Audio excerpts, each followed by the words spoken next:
এক মিনিট মাননীয় স্পিকার, চলমান ঘটনায় যেটি গুরুত্বপূর্ণ, আমরা কল্পনাও করতে পারি নাই একটা নির্বাচনের পরে কার্টুন শেয়ার দেওয়ার জন্য হাসান ইনামকে গ্রেফতার করা হবে। মাননীয় স্পিকার, আমরা হাসিনার আমলে কিছু কটূক্তি করার জন্য গ্রেফতার করা হয়।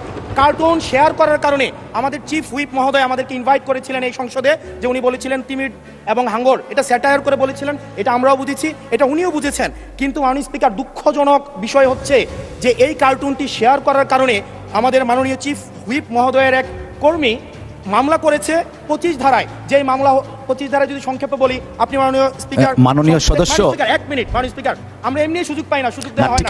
আমরা কবে ট্রেজারি ব্রাঞ্চে যাব, 45 মিনিট ধরে কথা বলবো, অবশ্যই বলবো, অবশ্যই ইনশাআল্লাহ। মাননীয় সদস্য, আপনি একটু শেষ করুন দয়া করে। এক মিনিট মাননীয় স্পিকার, 25 ধারায় রয়েছে, যে বিধিতে মামলা হয়েছে 25 ধারায় রয়েছে যৌন নির্যাতন করা হইলে, সংক্ষেপে বলছি, তাইলে এই ধারায় মামলা করা হবে। কিন্তু মাননীয় স্পিকারের মাননীয় হুইপ মহোদয়ের যেই মিমটি শেয়ার করা হয়েছে, সেখানে কোথায় যৌন নির্যাতন করা হয়েছে?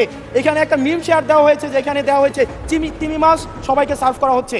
এবং এই ধরনের মামলায় আমাদের এই অভ্যুত্থান পরবর্তী সময়ে বিরোধী দল মতকে দমন নিপীড়নের জন্য গ্রেফতার করা হচ্ছে এবং জামিনও দেওয়া হচ্ছে না। এবং এখানে কোনো ধারায় 25 ধারায় সাইবার নিরাপত্তা যেটা আইন এই সংসদে পাশ করা হয়েছে, এই আইনে কূটনীতির জন্য বা রাজনৈতিক স্যাটায়ারের জন্য আমাদের মামলা করার কোনো বিধান নাই। সেই জায়গাতে এই প্রশ্নগুলো আমরা কাদেরকে করব? যদি আমাদেরকে আমাদের এই মৌখিক প্রশ্ন উত্তর পর্বটি যদি আপনারা বাদ দিয়ে দেন, তাহলে আমরা কাদের কাছে প্রশ্ন করব? এটা একটা মনোলগ সেশন হবে, এখানে সবগুলো স্ক্রিপ্টেড থাকবে, মন্ত্রণালয় থেকে যে উত্তর রেডি করে দিবে সেটাই। আমাদের মন্ত্রীরা কাজ করছেন, পরিশ্রম করছেন, কিন্তু আমাদের সাথে তাদের যে জবাবদিহিতার যে সম্পর্কটা, এই সম্পর্কটা এই সংসদে নিশ্চিত হচ্ছে না। এবং আমি মনে করছি রুলস 163 এই বিধি অনুযায়ী আমার অধিকার বঞ্চিত করা হচ্ছে।